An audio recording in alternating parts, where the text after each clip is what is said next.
Welcome to the IELTS Tutor. IELTS stands for International English Language Testing System. It's a test designed to assess whether students are ready to study at universities or other institutions in the medium of English. There are many test centres around the world. Some of these are listed in the accompanying notes.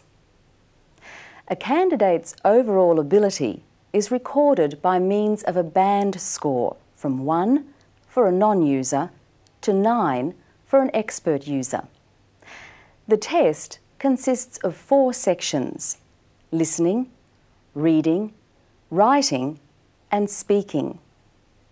This video package is a world first and has been produced as a result of many years of teaching experience in this specialised field. It presents students with specific help to achieve the required IELTS band score. Our main aim is to make students aware of the skills demanded by the IELTS. It has been thoughtfully compiled to provide information which is not readily available outside the classroom. It is, in fact, your own personal IELTS tutor. Mastering the skills highlighted here is essential to your success.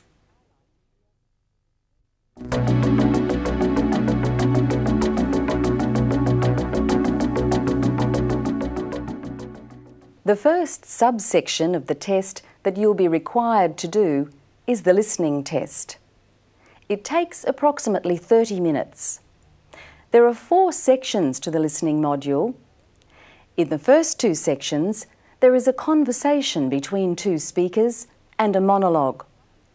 The final 2 sections are related to more educational contexts.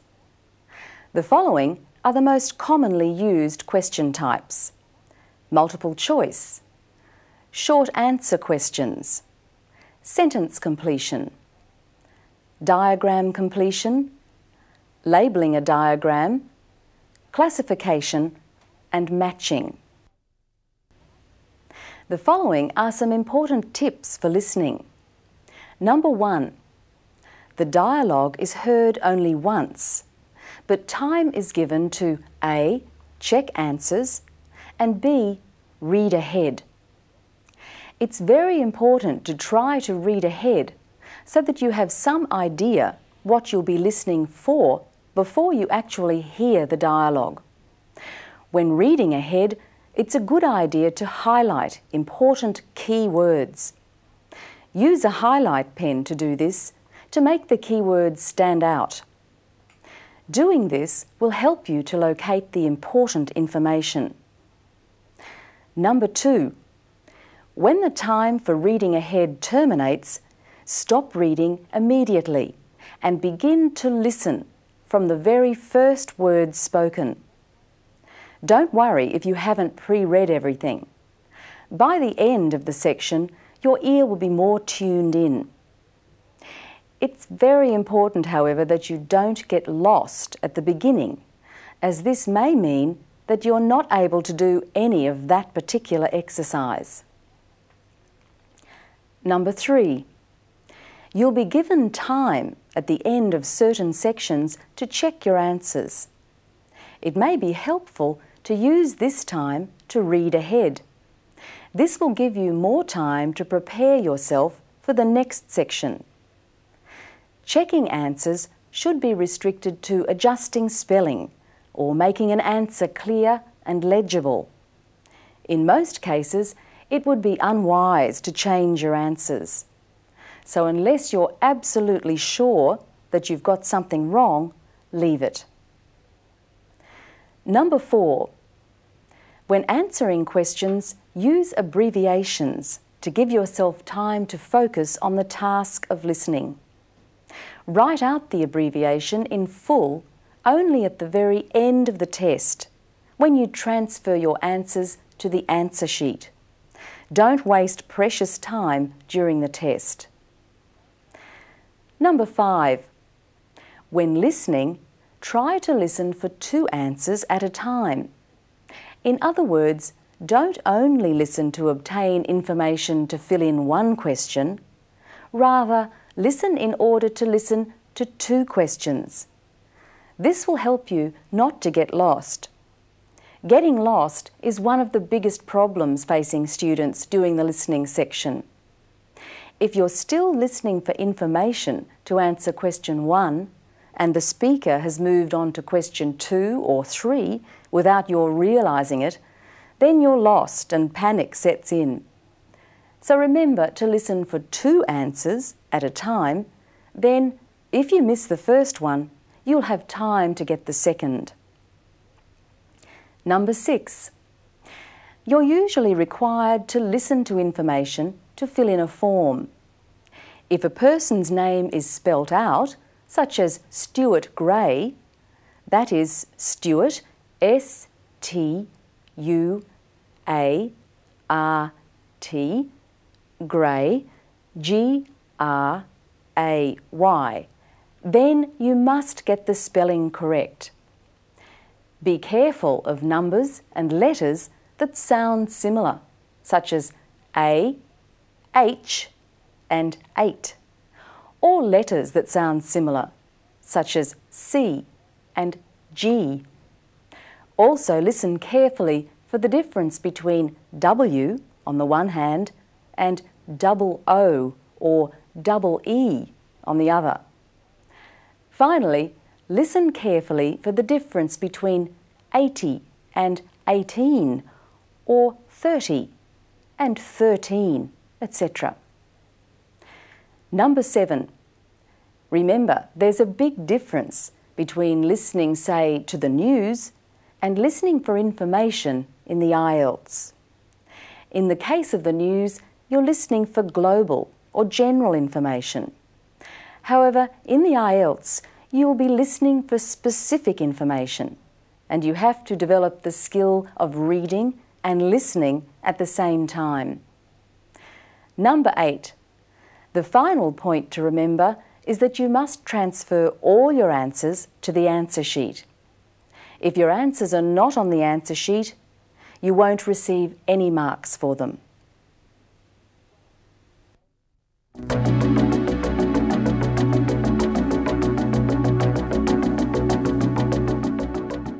The second subtest of the IELTS is the reading test.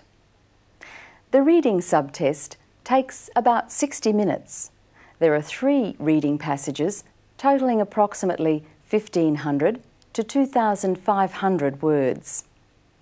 Texts for this test may have been taken from journals, books, or newspapers, and they deal with topics that are of general interest and are appropriate to students at academic institutions. The following types of questions are commonly used in the reading test: multiple choice, short answer questions, sentence completion, diagram or table completion, choosing headings for paragraphs, identification of writer's claim, that is, true or false or not given, classification, and matching lists or phrases. In order to achieve success in the IELTS, it's essential for students to develop the following skills: predicting what the article may be about, skimming for global information, scanning for specific information, guessing the meaning of words from the context, and referencing. If you don't use these skills in the IELTS, it will be highly unlikely that you'll get through the material in the prescribed time. The following are some very important points for you to remember and practice if you want to get a good score for your reading.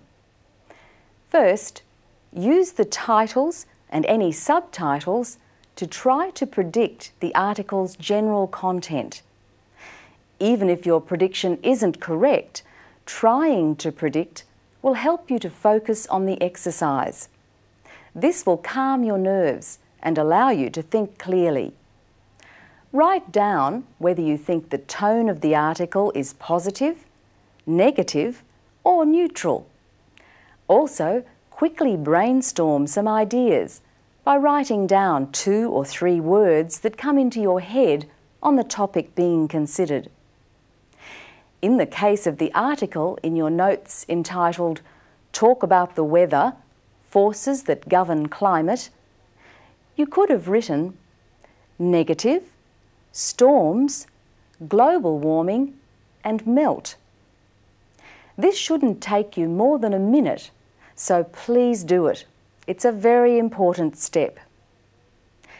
Second, another reading skill which you need to develop is skimming. This is done to get a general idea about the contents of an article. We skim for global information.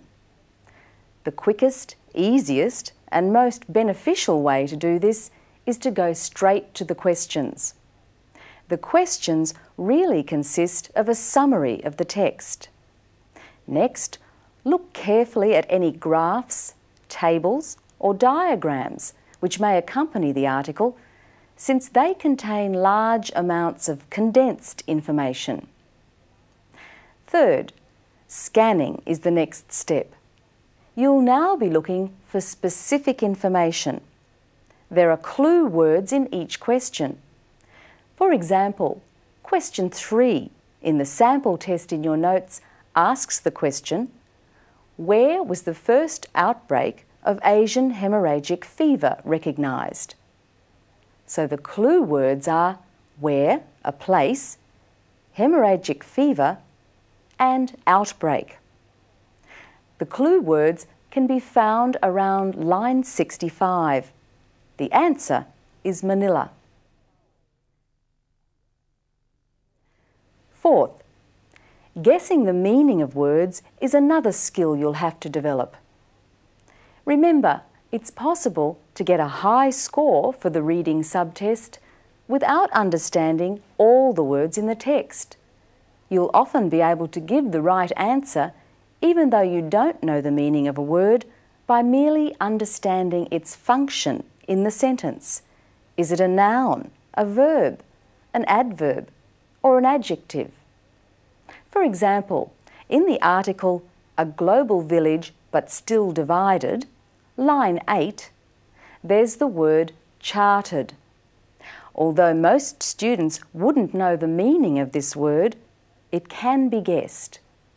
In the context of the sentence, chartered must be a verb, something explorers did. They did it around the planet. They found out something by doing it.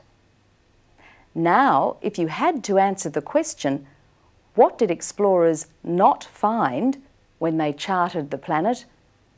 You'd be able to give the answer: mouthless apple eaters, dog-headed people. This brings us to point number 5, referencing. Often words refer to a word from a previous phrase. For example, the article about the weather states, "This process is often compared to a greenhouse."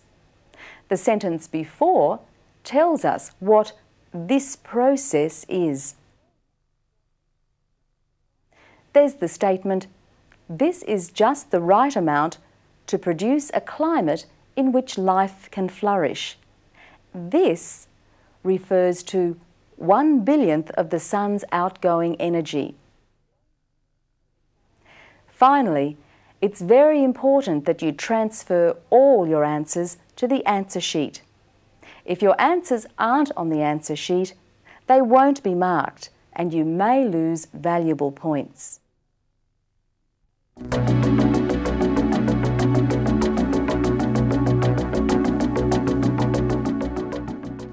The writing module takes 60 minutes and there are 2 tasks to complete. For task 1, candidates need to write at least 150 words in no more than 20 minutes.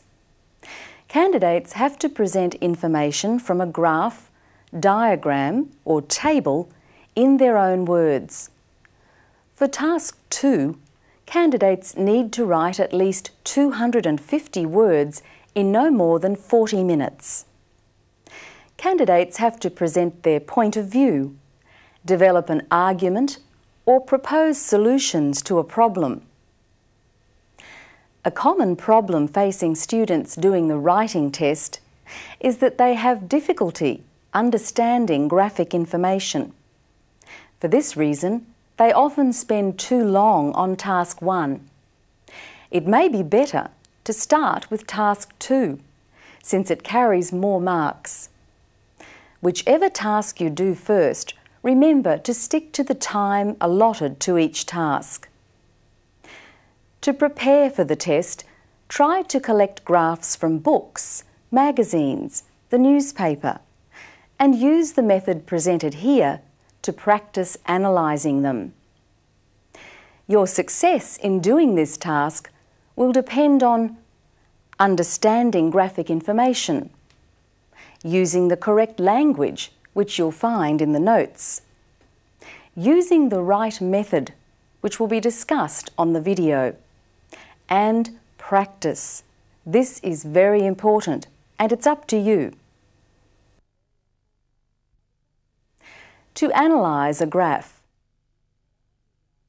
Step 1. Divide the graph into sections. Each section on the graph represents a sentence. This graph has 4 sections, so the body of your answer will have 4 sentences. This graph has 5 sections, so the body of your answer will have 5 sentences. Step 2. Use a highlight pen to mark the highest and lowest points on the graph. This will remind you to use phrases such as reached the highest peak of, or rose to an all-time high of, or perhaps dropped to the lowest level of, or fell to an all-time low of. Please turn to your notes for further information on how to use these phrases. Step 3. Now you're ready to write out your introduction. This may be done as follows. For graph 1, we could say, this line graph clearly illustrates the sale of trucks in Petrie in the last decade. The second sentence may refer to the horizontal axis and vertical axis. So in graph 1, your second sentence would read, time on the horizontal axis is plotted against sales on the vertical axis. Step 4. Now you're ready to write the body of the graph, which is represented by the line. Each sentence in the body should ideally contain 4 elements. Information on the horizontal axis, information on the vertical axis, information represented by the line itself, connectives, words used to join the different sentences. In the case of graph 1, the first sentence of your body could read, as can be seen from 1987 to the end of 1988, the sale of trucks in Petrie rose sharply from about 100,000 units to approximately 450,000 units. As you can see, all 4 of the elements mentioned are in this sentence. Now look at the interpretation of this graph in your notes and notice how each sentence always contains all 4 elements. Practice doing this with any graphs you can find. Step 5. Now that the body is complete, you need a conclusion. Your concluding statement should be a general observation about the overall trend.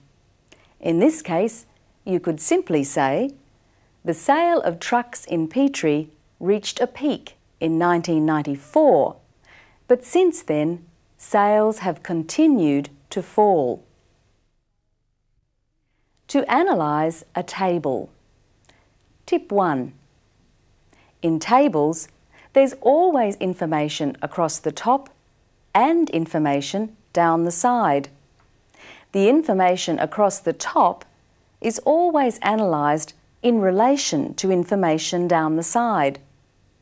So the introduction to this table could be, this table clearly highlights favourite pastimes in a number of European and Asian countries. The pastimes are analysed in relation to a number of nationalities, such as English, French and Chinese.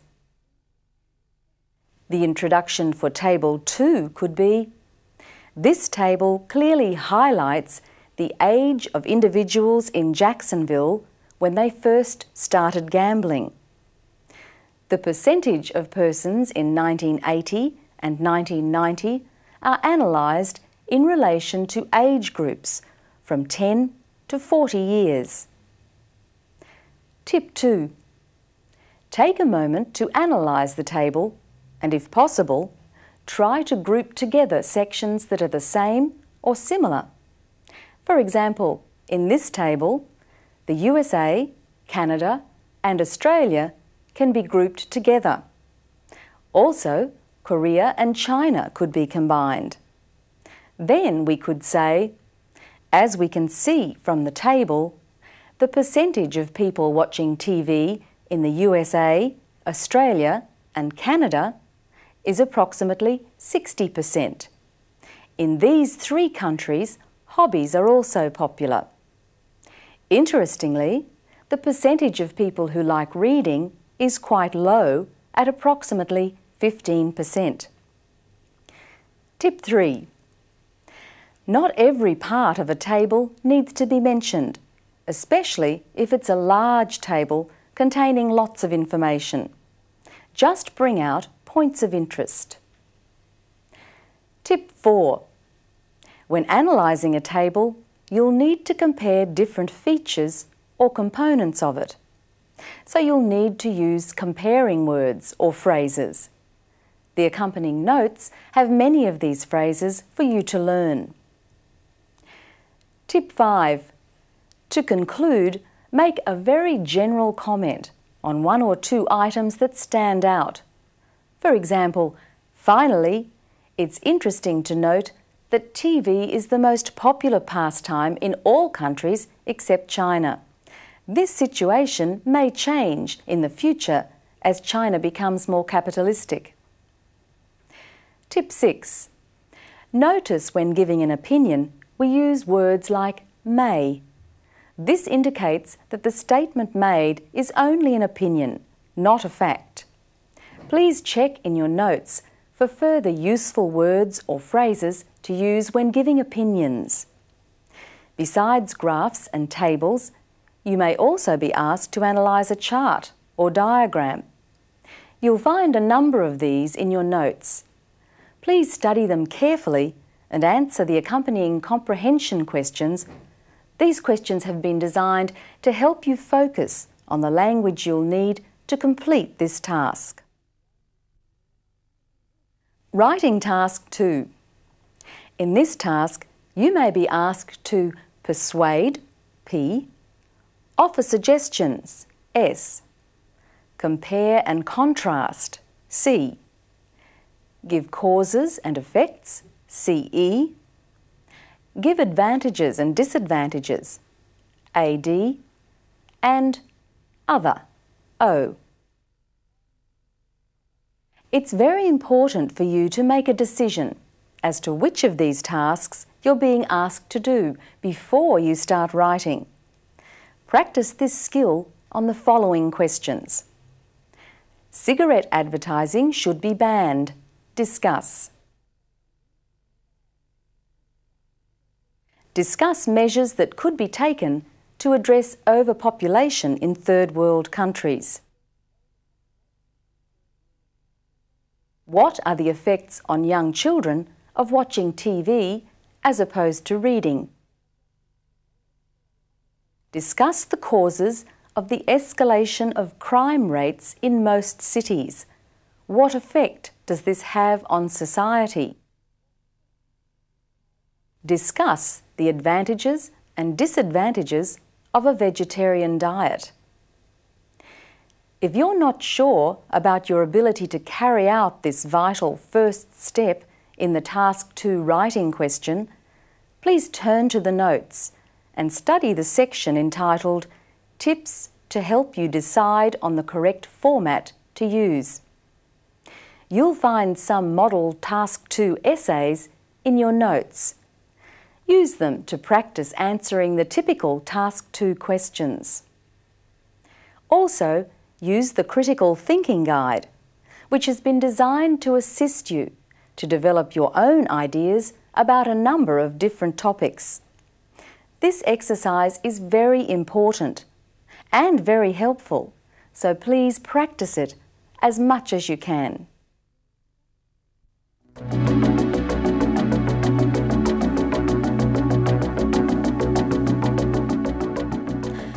Let us now consider the speaking subtest of the IELTS. This is in the form of an interview. The speaking test consists of 3 parts. Part 1 takes 4 to 5 minutes.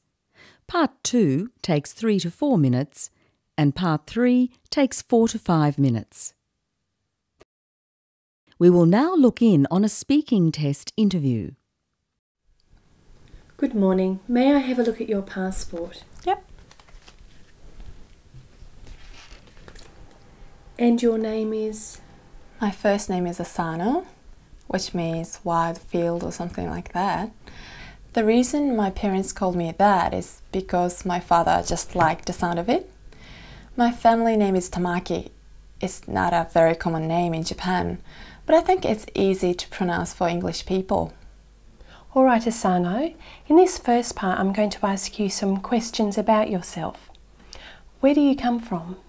I'm from Japan, Yokohama, which is a very, very big city close to Tokyo. I think the population is more than 3 million.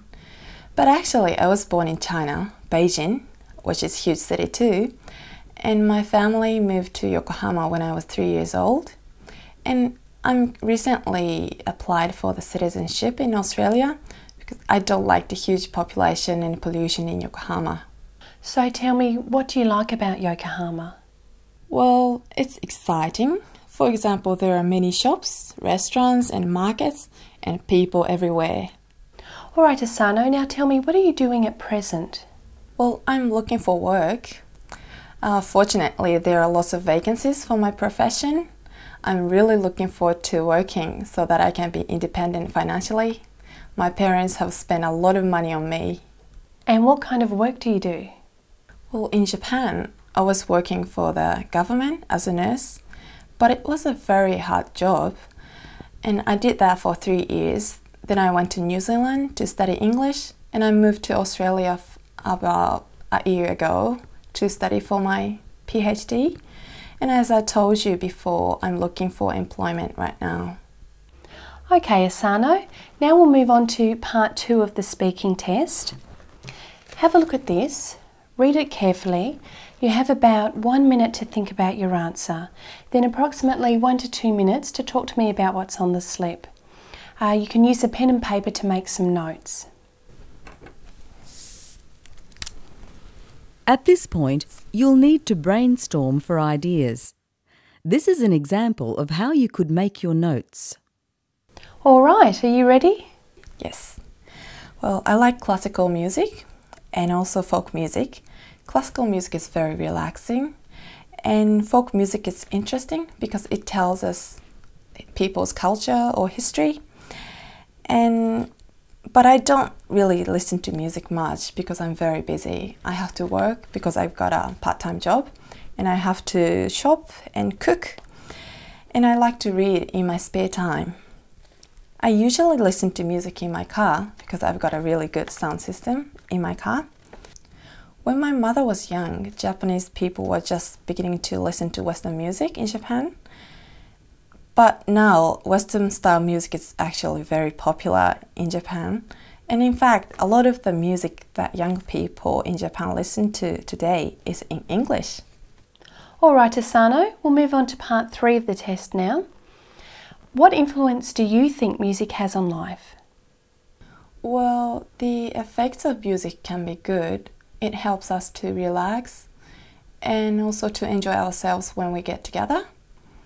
But on the other hand, it can incite feelings of nationalism, and some modern music encourages drug use or violence.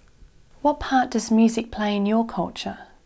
Well, in the past, Japanese music was quite nationalistic. It was used to encourage a love for Japan or something like that. But today, people listen to all types of music as they do like countries like in America or the UK. And in future, I hope music in Japan will improve because I don't think it's very good right now.